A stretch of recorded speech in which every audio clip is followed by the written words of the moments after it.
اضطرابات النوم والشخير مثل ما ذكرنا في حلقات سابقة مشكلة صحية خطيرة، وعلاجها أيضا سهل إذا تم تشخيصها في الوقت المناسب. ببساطة نبحث عن سبب الانسداد وين موجود، في الخشم، في الفم، في الحنجرة أو في السمنة، فلازم نعالج السبب قبل لا نوصل لنتائج. فهناك مجموعة من العمليات الجراحية يتم فيها توسعة مجرى الفم والأنف وإلى آخره، إذا كانت تصلح لبعض المرضى يجب أن ننصحهم بذلك.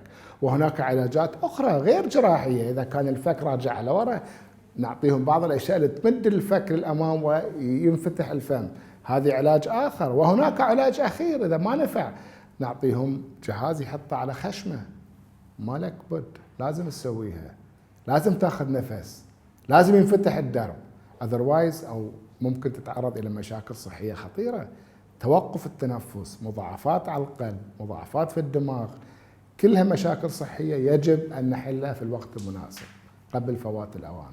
Take care.